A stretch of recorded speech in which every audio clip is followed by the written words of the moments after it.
mwansabye kuzakomeza kuyobora igihugu nyuma y'ibihumbi 2017. Nkurikije uburemere bwabyo n'imyumvikanire mwabihaye, nta kuntu ntabyemera.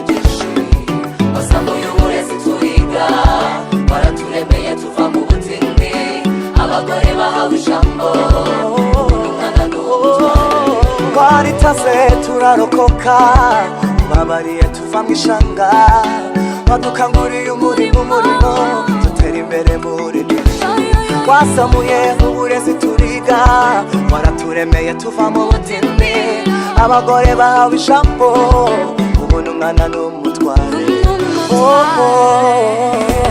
akamosha mwiza mubyeyi wacu ufite ubuntu bumwe buranga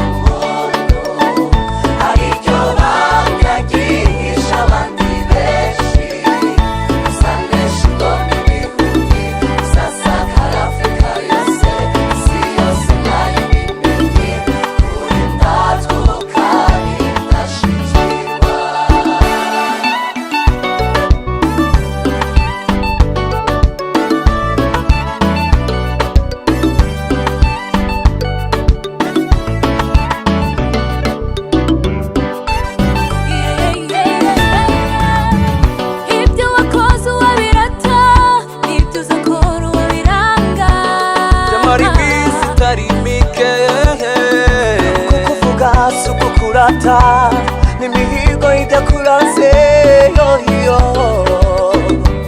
mubyeyi mwiza turavugunda mubyeyi mwiza turakwemera uzahora umurikira abandi wakoze byose wabirata ibyo uzakora nabyo wabiranga nyamara iminsi myinshi itabarika kuvuga sukukurata imihigo y'ibyo kuranze tubihamya twarabibonye uzahora umurikira abandi.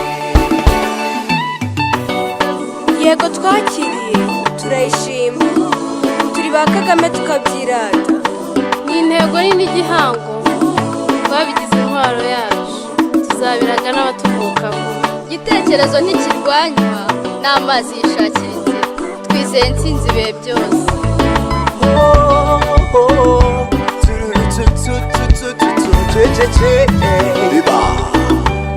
Umutekano mu rwatubyaye wo wabaye ibisanzwe kandi erega bifite inkomoko.